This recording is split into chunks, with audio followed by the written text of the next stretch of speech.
तो मैं रीना आपके अपने चैनल रीना किचन रेसिपी हम लोग में स्वागत करती हूँ। तो रविवार सूर्य देव की व्रत कथा। एक बुढ़िया माई थी, उनका एक बहुत ही सरल सा नियम था कि प्रति रविवार को सवेरे ही स्नान आदि कर पड़ोसन की गाय के गोबर से घर को लिपकर फिर भोजन तैयार कर भगवान को भोग लगा स्वयं भोजन करती थी। ऐसा व्रत करने से उसका घर धन धान्य आनंद से पूर्ण था। इस तरह कुछ दिन बीत जाने पर उसकी बुढ़िया उसकी पड़ोसन विचार करने लगी कि ये वृद्धा सर्वदा मेरी गौ का गोबर ले जाती, इसलिए वह अपनी गाय को घर के भीतर बांधने लगी। बुढ़िया को गोबर न मिलने से रविवार के दिन वह अपने घर को न लिप सकी, इसलिए उसने न तो भोजन बनाया न भोजन लगाया। स्वयं ही उसने भोजन नहीं किया। इस प्रकार उसने निराहार व्रत किया। रात हो गई, वह भूखी ही सो गई। रात में भगवान ने उसे स्वप्न में दर्शन दिए और भोजन न बनाने और भोग न लगाने का कारण पूछा। बुढ़िया माई ने कहा कि आज मुझे घर लिपने के लिए गाय का गोबर नहीं मिला, जिससे हमारा घर शुद्ध नहीं हुआ, जिससे मैंने खाना भी नहीं बना पाई हूँ, न ही आपको भोग लगा पाई। तब भगवान ने कहा कि हे माता, हम तुमको ऐसी गाय देते जिससे सभी इच्छाएं पूर्ण होती, क्योंकि तुम हमेशा रविवार को गाय के गोबर से घर लीपकर भोजन बनाकर मेरा भोग लगाकर खुद भोजन करती हो। इससे मैं खुद खुश होकर तुमको यह वरदान देता हूँ, अंत समय में मोक्ष देता हूँ। और स्वप्न में ऐसा वरदान देकर भगवान अंतर्धान हो गए। जब वृद्धा की आँख खुली तो वह देखती है कि आंगन में एक अति सुंदर गाय और बछड़ा बंधे हुए हैं।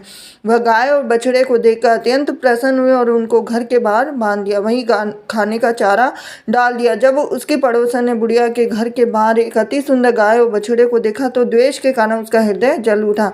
जब उसने देखा कि गाय ने सोने का गोबर किया है तो वह उस गाय के गोबर ले गई और अपनी गाय का गोबर उसकी जगह रख दिया। वह नित्य प्रति ऐसा करती रही और सीधी सादी बुढ़िया को इसकी खबर नहीं हुई। तब सर्वव्यापी ईश्वर ने सोचा कि चालाक पड़ोसन के कर्म से बुढ़िया ठगी जा रही है, तो भगवान ने संध्या के समय अपनी माया से बड़े जोर की आंधी चला दी। तो बुढ़िया ने अंधेरी के भय से अपने गाय को घर के भीतर बांध दिया और प्रातः उठकर जब वृद्धा ने देखा कि गाय ने सोने का गोबर दिया है तो उसके आश्चर्य की सीमा न रही। वह प्रतिदिन गाय को घर के भीतर बांधने लगी। उधर पड़ोसन ने देखा कि बुढ़िया गौ को घर के भीतर बांधने लगी है और उसका सोने का गोबर उठाने का दांव नहीं चलता, तो वह ईर्ष्या से जल उठी। कुछ उपाय न देख उसने उस देश के राजा की सभा में जाकर कहा, महाराज, मेरे पड़ोस में एक वृद्धा के पास ऐसी गाय है जो आप जैसे राजाओं के लिए प्रजा पालन कीजिए। तब वह वृद्धा इतने सोने का क्या करेगी? तो राजा ने यह बात सुन अपने